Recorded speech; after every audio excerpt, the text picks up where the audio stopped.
Jason, how you doing, man? How you doing? Good. Um, what has the last few months taught you? I mean, you're a young guy. In terms of race, relations, what have you learned over the last few weeks? How have you been able to read more? Have you made an effort to kind of be more, I guess, involved in social issues? What have you learned? I've learned a lot. And I'm sure as everybody else has. Obviously, these last couple of months have been tragic. Um, Obviously, for what we're fighting for. Um, and honestly, I think that now just in 2020 with social media, things are just coming to light. All these issues and incidents are now being recorded. So it's scary to think about all the things that we may not see or may not hear about. But I think now more than ever, people are more willing to have these tough discussions, more willing to listen, open to change. And then I think this is just a time that we all need to come together and just listen to one another. Everybody, especially every black man, has a story dealing with race or social injustice or dealing with the police. And there's so much that we can do to change. And hopefully, this discussion doesn't end anytime soon. Hopefully, we continue to make progress. Obviously, it's not going to happen overnight, but just something that we shouldn't forget about, in 6 months. And we have to wait, unfortunately, until the next incident that we continue to raise awareness and invest in the youth and educate, the younger generation on everything that's going on in the world to make it a better place for, my son and, his kids and things like that. All right, let's try again. Sherrod? Yes, yes. Can you hear now? Yeah. Can you hear me now? Okay. Jason, how much thought did you give to not participating with the team in Orlando? A lot of players were not sure if they wanted to be part of that. How much did you think about not being a part of this, and what, if anything, made you decide that this was the best thing for you to be with the team in Orlando? I was very unsure. I don't really think I made a decision until probably a few days ago. There's a multitude of reasons why I wasn't comfortable. Still not excited about it. Not thrilled. Obviously, with what we're fighting for against racism and social injustice and equality. Obviously, the virus is still very well and alive and continues to rise in Florida. And for me, just being away from my son for 2 or 3 months, that's what's really bothering me. Knowing that he's only 2.5, and especially when they're that young, their growth, they change every week. Just knowing I'm going to miss out on that. Miss my mom, my family. So it's been tough. Obviously, I miss playing basketball. I miss competing. But all those reasons and thoughts came to my mind about not going and not playing. And I decided to play. Obviously, because we're going to try to compete for a championship. But I think hopefully this is a great opportunity to continue to raise awareness and be a part of history. As we continue to Black Lives Matter movement and the fight against racism. And I think hopefully this is going to help. Obviously a lot of people are going to be watching. I think we can make a stand, continue to raise awareness, and not let the conversation die down. And I think it's going to be a part of history. So I think that's a big reason why I decided to go. Like I said, I'm not thrilled, excited about it, because I'm going to be away from my son and my family for so long. But, I'm old enough to make my own decisions and, live with it. So I don't expect anybody to feel sorry for me. But, yeah, I think that should answer it. All right. Tom Westerholm? Jayson, you mentioned Deuce and just how hard that's going to be. Have you talked about or made any plans in terms of trying to stay connected to him? Just kind of trying to stay involved from so many miles away. I mean, yeah, I would FaceTime him every day.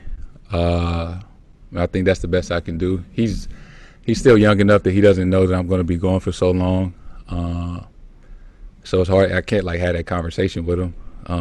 But yeah, just FaceTime him. I mean, it's not going to be easy. I've never been away from him for more than 2.5 weeks. So I mean, you have to deal with it. Mark Murphy? Hey, Jayson. This is also kind of a pivotal time for you contract-wise. You have a chance at that extension. Did the agreement the Players Association and the league reach about insurance, did that allay your fears at all? No, because it wasn't. I guess without trying to get into too much detail, that the agreement that they came to, didn't really affect in a good or a bad way my decision, and what I was looking or thinking about maybe signing this summer. And I think that's another reason that I decided to play, because I seen that there were reports out there that said I wasn't going to play because of my contract, and then I saw reports that said that was a lie, and I never talked to anybody about that or said I was or wasn't going to play because of my contract. And I knew that if I didn't play, without people hearing why I wasn't going to play, I knew they would assume that I didn't want to play because I didn't want to risk losing out on that contract, and that would be insensitive, especially during this time with so many people who are filed for unemployment. For me to be worried about X amount of dollars. So that didn't have anything to do with sway if I was going to play or not. It really just, for me, the main concern was just being away from my son. That's what was most important to me, and if I was or wasn't going to play. Okay, it was reported that you were a pretty active voice in the player meetings on that subject. I mean, did you basically try to advocate for yourself and advocate for the situation? Yeah, I mean, there was a lot of guys that would, in my situation, a lot of guys are going to be free agents. And, I mean, if you just think about it, we've been off for 4 months, not being able to be in a facility. Obviously, we were supposed to stay at home and, not having the normal access that we would have to a training facility or the weight room or the gym, and then kind of asked to be, ramp up and pick it back up at such a rapid pace and go down here and play. I mean, guys are putting a lot on the line. Nothing is guaranteed, no matter if they say that you're young enough that, no matter what, you'll still get paid, or, I think it's still putting a lot on the line. I know a lot of people won't really care that much because they feel like we make so much money, which is true. But there are a lot of guys that, especially I understand guys like Bertans that deciding to sit out because he has dealt with injuries and he was looking to get get paid this summer. So I mean, it makes sense.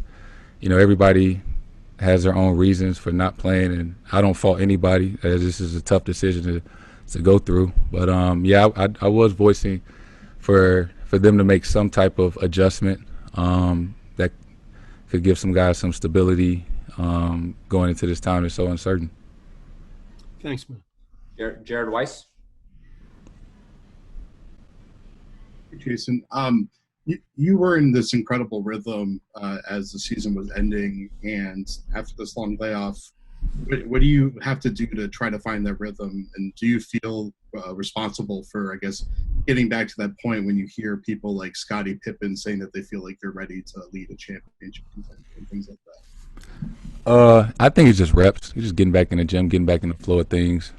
We all kind of in the same position. We took so much time off, and nobody was really, playing basketball for a long time. So just trying to knock the rust off and get back in shape, see the ball go in the hole and just get the feel for the game back. And yeah, I don't, put any pressure, from what other people say. I've always admitted that, no matter, how well people think I play or how bad people think I played, or their expectations, I hear it. I don't pay too much attention to it. I know what I expect of myself in good times and in bad. So, I don't let it bother me or affect me or get excited about it one way or another. All right, we have time for 2 more questions, so we'll go Mark D'Amico. Hey, Jayson. You kind of already touched on this a little bit with your work kind of behind the scenes with the NBPA and the NBA and all of these negotiations. Just what was that experience like for you to be so heavily involved in these conversations over the last few months and really play a role in how this whole thing came together? Yeah. I remember when things were behind the scenes were starting to ramp up, Chris Paul called me and asked me that he would like me to be a part of these conversations. And for a lot of different reasons. And, I agreed.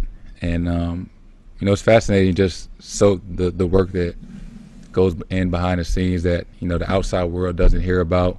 But they're always working, always listening, opening ideas on everything that you can think about, from access to practice courts to barbershops and just activities and just anything that you can think about.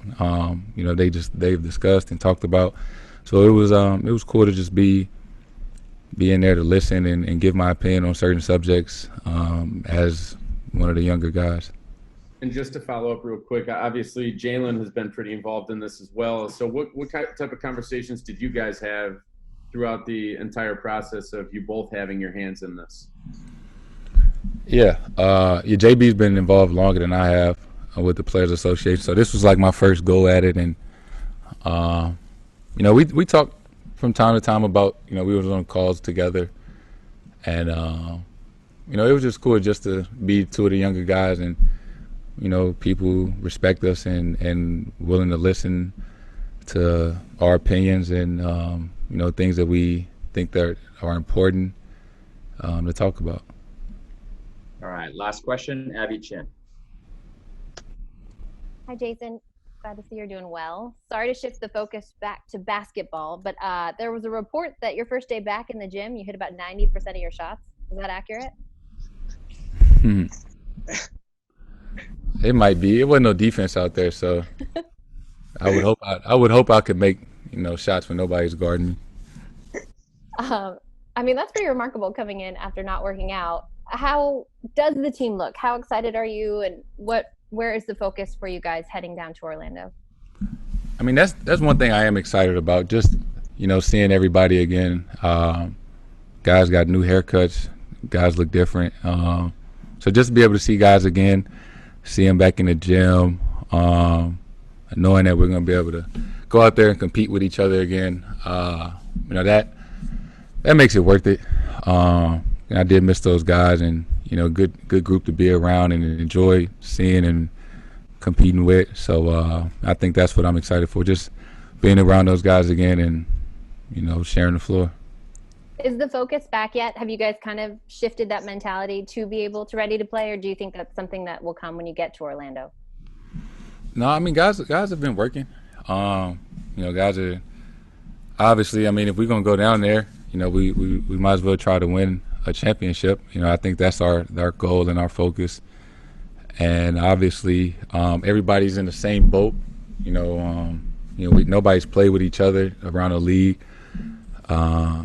So, I think we're all kind of starting at like the same level, ground zero. And whoever can normalize it, the quickest, not make excuses, and just go out there and play basketball. I think that would be the most successful team. And, we going down there trying to win.